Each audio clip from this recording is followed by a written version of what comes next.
Hey everyone, welcome back to Author Journey. My name is CJ Anaya. Today we are going to go into a little more detail about one of the top publishing platforms that I have talked about and recommended to people, and that is Draft2Digital. I really like Draft2Digital as far as distributing companies go. It's not necessarily a bookstore, but it is a medium that allows you to publish on a lot of different sites, so that you don't have to individually go to Barnes and Noble and publish there and then individually go to Apple and publish there. You know, it takes time to publish to different places. If you want to do that, you absolutely can.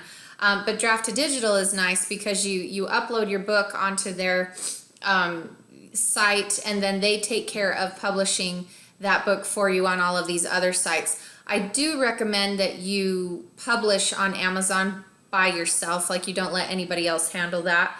Get a Kindle Direct Publishing account, get a Create Space account so that you can directly upload all of that information for your paperback books and your Kindle ebooks with them. It's just better to have that control and to be able to do that with them.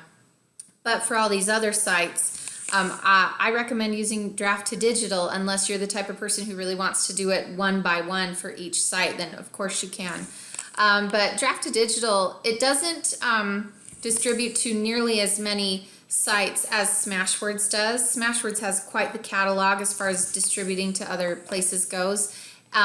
Peachy, my cat, is giving us lots of love on the computer here. Sorry about that. Anyway, so I have found that I don't know, I get just as much mileage this way, and as long as I'm being published on Barnes and Noble and Kobo and iBooks. Other places are very nice too, but I tend to focus heavily on that as well, on those three. So this is a really easy site to maneuver around. This is where you have your reports. It'll tell you how many books you've sold that month, what your royalties are, previously verified royalties, how many books you sold this month, and it's just a really nice, accurate accounting. And then, when you click on that, it brings this page up here, and it just shows you all the books that you've got published with them. Some books that I have in KDP, I will have on here, but I will unpublish, obviously, because if you have it in Kindle Direct Publishing, or Kindle Select, I'm sorry. Here, just a second. Peachy. Okay, say hello, sweetheart, and then I need to put you down. I know, fill in the love. Sorry about that, guys. A little distracting there. Okay, so anyways, they are not published. So because at the moment, Marry Your Billionaire is, it's in Kindle Select. So people with Kindle Unlimited can go, and instead of having to buy it, if they have Kindle Unlimited, they can just go and pick it as one of their books, for the month and just read it. So when I have my books enrolled in Kindle Select, obviously for 90 days I can't have them on anywhere else. So I just, click on publish, and that's really easy. It takes like a day for that to kick in. So I have a lot of different books up here, and it's very easy to add a new book. You just click this button right here. I like that big orange button. It's easy to maneuver around here. And then you just start entering in your information like you normally would on Amazon, on KDP or Create Space or any other site. They want to know the title of the book. This is the place that you can upload your file. You can only upload an EPUB file. If you try to upload Mobi, it won't work. I haven't ever tried to upload a PDF, so I don't know if it would convert it for you, but I don't think so. Your best bet is EPUB. And you want to make sure it's formatted great. They do have a thing that will correct it in case there are a few errors, which I appreciate, because sometimes there's just some weird little glitches or formatting errors that I will have because I do it myself, and they'll fix it for me. That hasn't happened too often, but a couple of times it has, and so it just corrects it, and I appreciate that a lot. So description, and then you can come here and fill out the keywords, and I think you have about 5 categories that you can do. And then search terms. This is really important. Make sure you've researched your keywords of what people are searching to be able to find your book, so it's put in the right places on these websites. And then you can choose the release date, what language it's going to be in. And so then if you click, well, if I click save and continue, it's not actually going to let me go there. So maybe what I should do is just walk you through one of my books right here. We'll just do build your launch team, and you can see that. You can kind of see the process here. So I'll just click edit book, details. Okay, so I've got all that information. The book file, save and continue. So I want to show you this next. Okay, so then you're going to upload your cover image right here. That's really easy. What's cool about this is if you don't have a table of contents, a copyright page, a dedication page, you can click on this and they'll create one for you, which I think is kind of cool. See, if your book does not already contain a copyright page, Draft2Digital can generate one for you using the information you provided on the edit book form. This is like a no-brainer in my opinion, although I have my own copyright page, but it's nice because they offer you so many things that you can, add to it if it isn't something that you want to have to format or do on your own. Dedication page, which I think is cool, and then you put that information in there. And then this is nice because they will, you can tell them whether you want people to know about all of the other books that you've written, and you can have that information at the beginning of the book, the end of the book, both. I don't know why you do both. Usually it's at the end of the book because you don't want too much front matter at the beginning of your book, especially for Amazon books, simply because people can sample books and, they want to get right to your book and the story. And so if you have like the copyright page and too many things, dedications and all this stuff in the front, they can't get to the reading of the book just to sample it and see if they want it, and then you've lost a sale. So, try to keep all of that stuff in the back of the book so that you don't lose a sale. So you can just, this is really cool. I generally don't mess with this because I already have this stuff included in there, so I don't ever worry about it, and then like about the author, about the publisher. So we can generate an about the publisher page to tuck in the back of your book as long as you've filled in the profile section of the selected publisher. To learn more about publisher profiles, visit my account. So since you are an indie author, well, you might not be, but I'm assuming that you would be if you're uploading all of this stuff on your own. Maybe you're a hybrid, maybe you have traditionally published books. But if you're doing this yourself, then you're considered, the publisher. If you own a publishing company, obviously, you're the publisher if you're uploading other books. But this is nice because you can fill all that in. So when you fill out all of this information, bio information, then you just click on these things and all of these pages are generated. And that's really nice, they set that up for you. I like that. I think that's great. And if the screen is moving a little bit, I'm so sorry. My cat Peachy Pie is feeling super amorous tonight. She's rubbing her head against the computer. I should have put her in the laundry room, but she was so lonely. I just had to have her out here. Okay. So, hey, love the EPUB because we already put it in there. Pass the test so that you click I have reviewed this manuscript. You hit save and continue. You can also, I clicked that too fast, but like you can download a Mobi copy or download an EPUB copy just to see what it's going to look like. And you can, download that to your computer and just go over it to make sure everything looks okay after you've filled in all that stuff. And that is really awesome too. And then these are all the places that it can be. Oh, I should click on that and have it. This is new. This Kobo Plus is new. I like that. But it'll let you know all of the places that it can be distributed to. And then you put the price in here and you make sure you click on all the places you wanted it distributed to.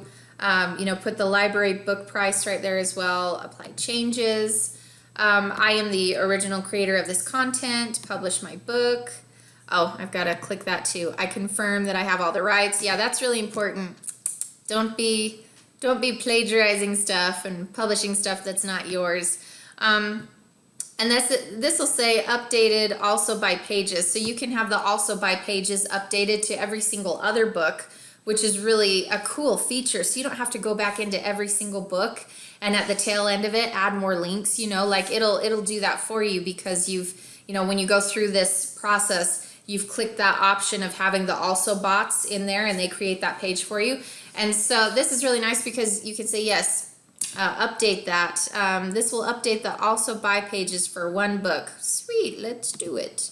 I didn't realize I hadn't done that for that book. It's been a few months since I've been here. Been busy doing other stuff. So, you know, we were unable to update the also buy pages in these books until the issues listed below are resolved. Oh, that's right. Okay, so you need to be careful if you have some books that are not published to with Draft2Digital because you have it in KDP. That feature's not going to work for you yet. So just wait until all of your books are either out of KDP Select, where you know you're not only publishing it on Amazon, and then you can use that feature. I'm not really too worried about it since I always put and add things in the back of the books. But for those of you who worry about it, you know, if you would rather have someone do that for you or have them do it for you, and then just make sure that your books are wide on all platforms. Otherwise, they're not going to be able to fix something that is not considered published on their site. I'm actually glad that happened so I could explain that to you. So that's basically it. As far as, you know, how easy it is to have all of your books distributed to all these other places. And then what's really super cool is that you can have this link. It's a books to read universal link that they create for you. So instead of having to, you know, find all of these separate links and share them with other people, you have this one universal link that will take everyone. You can see the book here. It will take everyone to Nook. There's a link for Nook. There's a link for Kobo, Scribd, you know, all of these fun little places, other places that they distribute to. And I really like that link because it makes my life so much easier so that I can say, you know, click on this Amazon link, and then underneath I usually say all the other retailers. That's kind of how I do that. I sum that up. So that's really easy. And I like it quite a bit. And another thing that I want to show you is the blog here is very, very helpful. It's got a lot of cool stuff. There we go. And, oh, there we go. Okay, I wanted to show you one thing. Is it still here? Which one was it? They've got so many good, oh, it's coming. Okay, 9 most common self-publishing mistakes you should avoid. I really liked this post, and I wanted to bring it to your attention because it's here, so look for it, Google it. I thought that this was a really good post about mistakes that you should avoid. And as I was reading it, I was like, me also.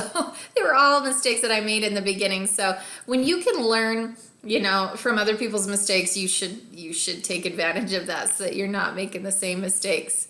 And then they offer royalty programs, so you can share the site with other people and get it's almost like an affiliate program, really, which is cool. And as an author, I think it's important for you to consider other streams of income because if you're not just selling your books on your own website and you're having to sell your books to other websites, that means that those other websites like Amazon, Barnes & Noble, iBooks, I mean, they're all basically in control of, you know, when you're getting money and when you aren't. And if things change on the sites, if policies change, if for whatever reason they stop allowing us to be paid for page reads. You know, I know a lot of people make quite a bit of money because of the page reads that they get paid for. If Amazon changes those things, then that is going to change the dynamic of your revenue and your royalties. And so I highly recommend that you join affiliate programs and work to create more streams of income. And when you can do that through you know, companies like Draft2Digital that you already use and you already like and you already, you know, share with others, that's a really great thing to do for sure. So yeah, I'm always recommending multiple streams of income. Don't just rely so heavily on one thing, and make sure that you can actually sell your own books on your site as well, because then you can be in charge of that. And obviously if any policies change for you, you know, you're in charge of them. It's going to be better for yourself and your books. And that's an aspect that I'm working on right now. I'd like to start, I have all my books on my website, but I want to start, you know, selling my books on my website and slowly driving traffic there as well, even though obviously I can't compete with Amazon, but it would be nice to have that option there. So anyways, this is the blog. Please check it out. It's super cool. And then Draft2Digital is really great as well. Come over here, check it out, see what you think. If it's not for you, you know, understandable. Everybody has different tastes and thoughts on Smashwords versus Draft2Digital and other companies that distribute to mass retailers. So just figure out what works best for you. What works best for me is Draft2Digital. Other people really love Smashwords. So research both options and other options so that you can find the best fit for yourself. I've for sure check out their blog because they always have really great posts. I really like to look at all of the things that they're talking about. There's so many posts. I've got a lot of catching up to do. And so that is it for now. We'll talk to you guys later. Bye bye.